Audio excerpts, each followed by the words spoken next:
O que é a luz infinita? Será que é algo palpável? Será que a luz infinita que a Torá fala é a mesma luz que os cientistas mencionam, que está relacionada à velocidade da luz? Ou é comparada à luz que deu a origem ao Big Bang? Vamos entender isso melhor. Vou falar de 4 aspectos que está conectada à luz infinita. Tudo que o Criador fez está relacionado numa perfeição só. Podemos comparar de uma forma limitada.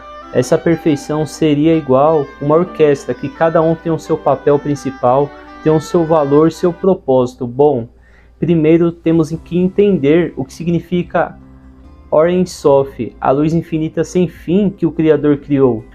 Porque foi a primeira energia que Deus manifestou, que a Torá relata que foi a primeira semente da criação.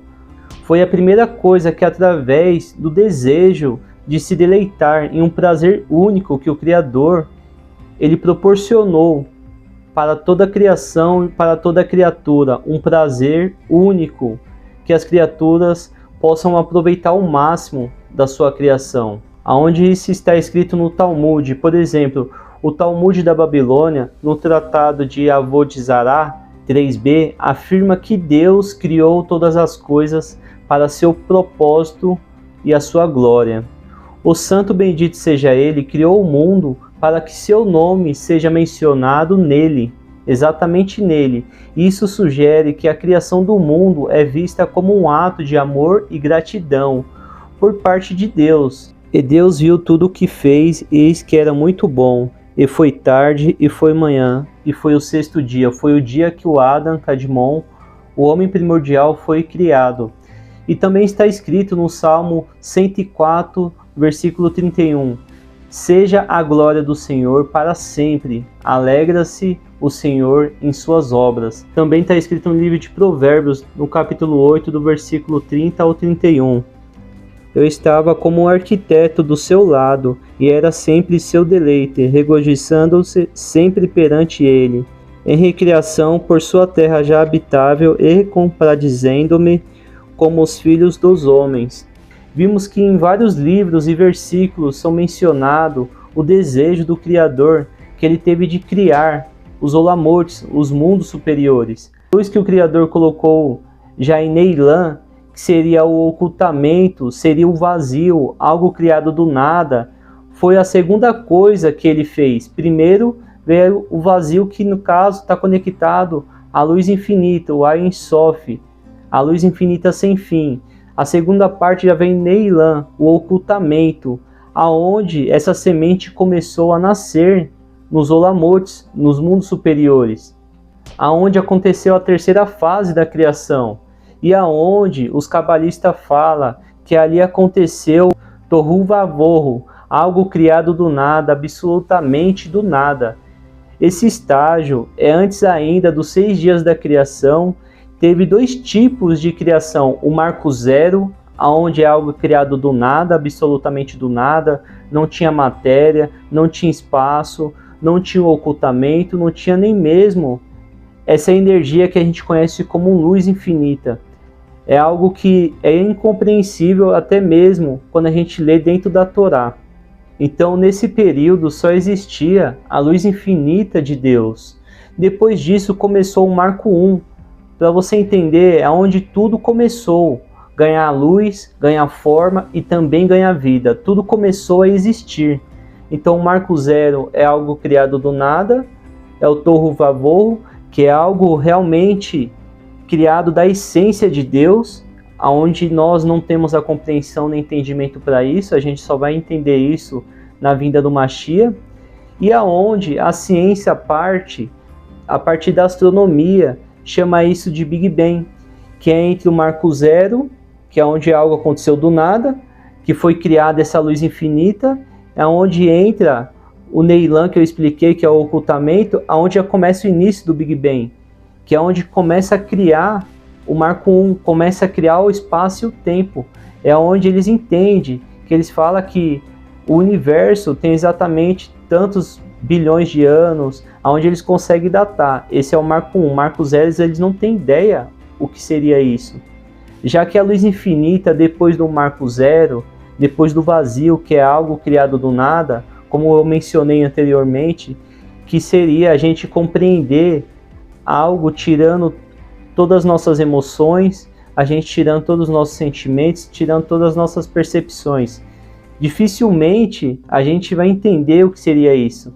Então, esse período, provavelmente a gente só vai entender na vinda do Mashiach, aonde entra a quarta fase que canaliza, que concentra toda essa parte, que cabe uma frase perfeitamente para esse assunto, que seria: uma luz intensa queima e destrói a retina, um corpo imenso de luz mandará tudo pelos ares, transformando moléculas em átomos, átomos em partículas, partículas em energia. E daqui podemos entender que tudo em excesso faz mal.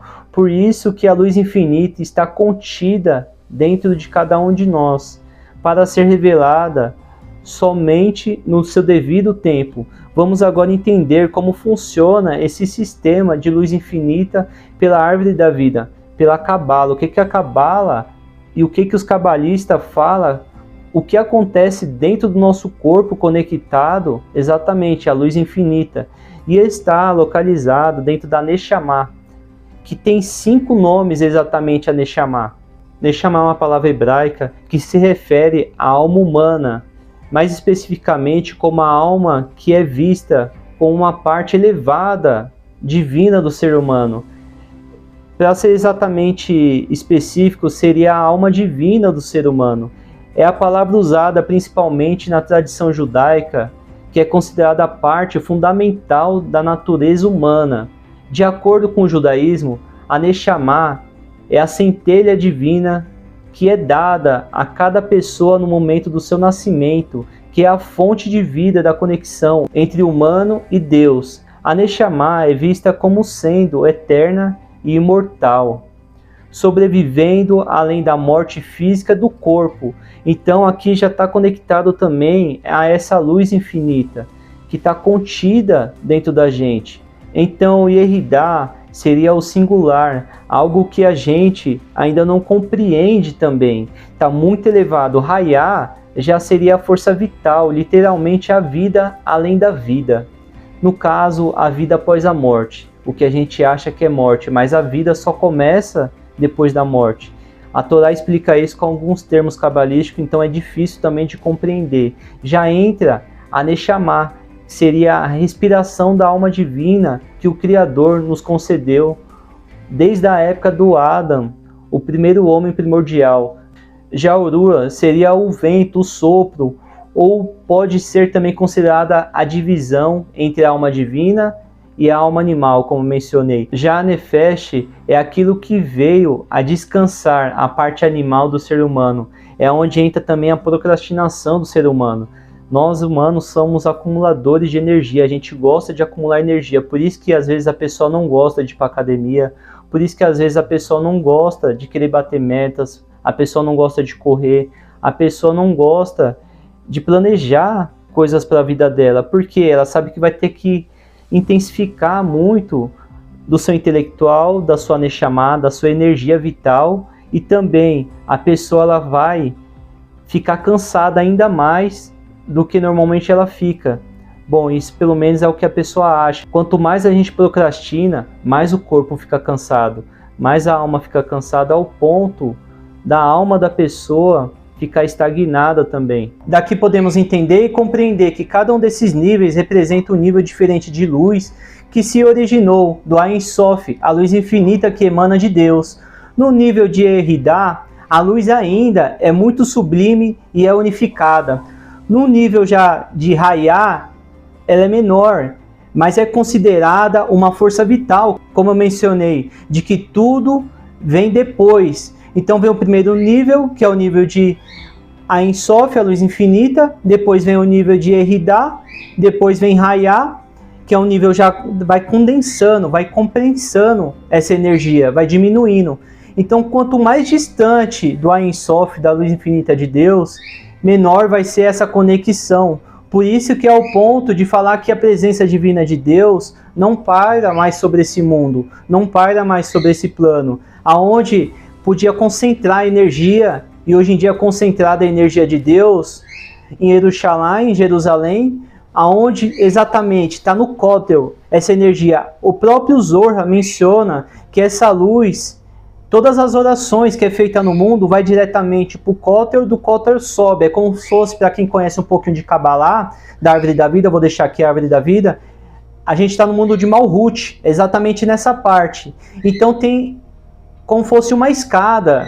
Isso pode lembrar um pouquinho a escada de Jacob, a escada de Jacó, que sobe. A partir do momento que sobe para o mundo superiores. Então todas as orações é ordenada e direcionada de acordo com o mérito que a pessoa tem e também de acordo com a vontade de Deus. Então tudo acontece primeiro no primeiro plano espiritual para se manifestar no plano físico, mas de acordo com o que a pessoa emanou antes. Depois vem o nível de Neshama. O nível de Neshama é o composto, a junção dos 5 níveis que está localizado dentro do nosso corpo, e também Neshama, a tradução seria alma, a alma divina, como eu mencionei também para vocês, e é derivado da palavra Neshima, que significa respiração, porque se diz que esse está no nível da alma, é como uma respiração da boca diretamente de Deus. Não que Deus tem forma humana, não que Deus tenha boca, mas é uma forma alusória. E por assim dizer, que Ruach já é a luz da alma, aonde deixa o palco da Neshama, aonde deixa já a energia que o Criador já emanou, e já entra a questão do espírito divino com Ruach. Mas é totalmente diferente. Esse Ruach já é um espírito que está vibrando tanto a Nefesh junto com a Neshama. É o equilíbrio da alma, porque é a luz da alma que repousa sobre o nível da Nefesh. É uma refração. Por isso que a Kabbalah, quando alguém vai estudar, é bom aprender a parte teórica, porque a parte prática já vai mexer com mundos superiores também. Então fica muito difícil de a pessoa compreender. Porque a Nefesh já está no sangue do ser humano físico e, portanto, atua como uma interface. E essa divisão fala que quando uma pessoa deixa a vida física, deixa no caso o corpo, exatamente a Nefesh está localizada onde? Está localizada no sangue da pessoa, está localizada no fígado da pessoa e está localizada também no coração. Pode ver que se a gente não tiver um desses órgãos, não tiver o sangue no nosso corpo, a gente deixa essa vida. Não quer dizer que a alma vai deixar, mas deixa a vida, deixa a parte corpórea. Também a Neshama, que é a alma divina, já está localizada nessa parte, que está localizada na parte neural da nossa mente, conhecida como glândula pineal também. Então é quando uma pessoa realiza ações justas, unifica os níveis da sua alma. Então é como se fosse o Tikkun, a correção completa da alma. Então é onde cada uma dessas partes, desses 5 níveis, tem que fazer o seu próprio Tikkun. Certamente, esses nomes não foram atribuídos por acaso, ou senão por conveniência. Em vez disso, enquanto o corpo é a própria vestimenta para a pessoa, não é a própria pessoa. Isso significa que está escrito, não será manchado em nome da carne humana. Está escrito em Êxodos 30, no versículo 32. Em outras palavras, a carne do homem implica que a carne pertence ao homem, mas não o próprio homem, o ser humano. A carne do homem é apenas o corpo, é a vestimenta exterior. Não é o homem real, não é a essência do homem. Portanto, não é digno do ser humano ter a sua própria carne. Por isso que o Criador entra também na halahá, que é proibido a gente danificar o nosso corpo. É proibido a gente nos tatuar, porque o Criador nos concedeu a alma. Se você tiver o mérito de ter sua alma, ele vai te presentear.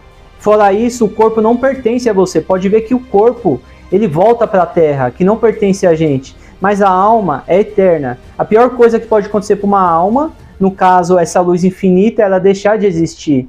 Ela deixar, na verdade, de ter consciência. Porque já o homem é conectado aos 4 mundos, conhecido como Abiá, que é um acrônico formado pelas letras mundo de Atzilut, Beriá, Yetzirá e Asiá, que é o mundo que nós conhecemos, é o mundo da ação. Pode ver que o ser humano, se ele não agir, se ele ficar estagnado, a vida dele para. E o Criador não quer isso. Pode ver que várias passagens, os patriarcas, as matriarcas, Todas as pessoas da Torá, da Bíblia, eles teve que se movimentar. Eles se tornaram aquela pessoa, eles pegaram o auge da vida deles. É como mencionei, eles fizeram o tikkun da alma deles. Então, cada uma dessas partes, eles tiveram que fazer essa correção. E essas siglas que eu mencionei para você, está conectada a Kabbalah, que é para você entender os mundos superiores. Quando eu puder, eu vou trazer mais termos relacionados a Kabbalah. Mas a gente tem que entender o fundamento dessa luz infinita, tem que entender o fundamento da nossa alma, que está correspondente aos 4 mundos superiores e também às 4 partes da alma. O mundo de Atzilut já é a parte da emanação, está conectado a Hayá. O mundo de Beriá já está conectado à parte da criação, conectado à parte da alma da Neshama. E o mundo de Yetzirah, que já é o mundo da formação, está conectado a Aurora. E o mundo de Asiá, como eu mencionei, ao mundo da ação, está conectado a Nefesh, que é a alma animal. Pode ver que essa alma animal está conectada à parte térrea, está conectada à parte física. Essa parte física que nós seres humanos temos, tudo que está conectado aos 5 sentidos do ser humano, pela Torá, é conectado à parte física. Então tudo que ouvimos, tudo que vemos, tudo que sentimos, tudo que ingerimos, está conectado ao mundo físico. Então todo esse universo, por mais que a tecnologia está avançada, da astronomia, astrofísica, cosmologia, tudo isso ainda é considerado pela Torá o mundo terreno, o mundo de Malhut, o mundo onde nós vivemos. Porque mesmo que o corpo físico de uma pessoa seja minúscula, comparada a um mundo físico, como eu mencionei, sua alma espiritual abrange todos os 5 mundos espirituais, que emanam do Ein Sof, da luz infinita. Como há uma correlação direta e automática entre os níveis da alma e os níveis do mundo superiores, não é os mundos que nós conhecemos, não é o mundo tipo planeta Marte, Vênus, planeta Terra, mas sim o lado espiritual dos mundos superiores que o Criador criou antes de nós mesmos ser criado. As ações do homem, além de impactar diretamente a sua alma, impactam diretamente nos mundos superiores, nos mundos espirituais, correspondentes. Quando uma pessoa realiza ações justas, isso unifica os níveis da sua alma. Então o oposto verdadeiro de uma pessoa, se ela não tomar cuidado, vai ser o pecar. Então tudo que tem Aitová, tudo que tem um olhar bom vai ter um Ainará, vai ter um olhar mau. O Criador criou isso justamente para ter essa dualidade, para ter o equilíbrio entre o bem e o mal. Por mais que outras religiões ensinam que tem uma própria criatura minúscula que o Criador criou e está se voltando contra ele, a Torá já não menciona isso. Fala que o Criador criou de propósito já esse termo que a gente conhece como o livre-arbítrio. O livre-arbítrio é justamente para isso, para você escolher entre o bem e o mal, para você tomar a sua decisão na sua vida. Se você quer fazer um Yetzer Tová, quer seguir o caminho do bem, ou quer fazer um Yetzer Hará, quer seguir o caminho do mal. Isso está conectado justamente nas suas ações, nas suas decisões, a cada instante. Então muitas pessoas às vezes pensam que eu vou fazer ano que vem vai ser um ano diferente, mas o que você pode fazer nas 24 horas do dia que o Criador te concede? Porque a luz infinita, no entanto, não tem fronteiras.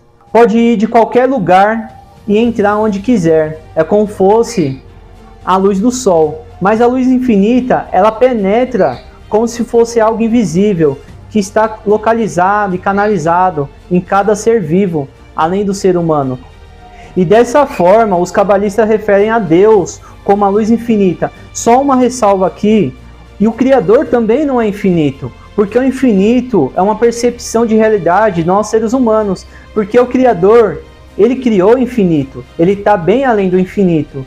Então, nenhum lugar é pequeno e nenhum momento é insignificante para a luz infinita entrar. Então, uma luz forte faz mal aos olhos. Uma luz intensa queima e destrói as retinas. Um corpo imenso de luz manterá tudo pelos ares, transformando moléculas em átomos, átomos em partículas, partículas em energia. Então posso dizer aqui que tudo é energia, tudo é infinito. O que limita essa infinitude é o intelectual do ser humano. É onde você limita algo, onde você limita alguém, onde você se limita, aquilo sim vai ter uma barreira, porque quem está colocando essa barreira é você. não é a luz infinita de Deus. Então, tudo está no nosso poder, desde que o Criador permita isso acontecer.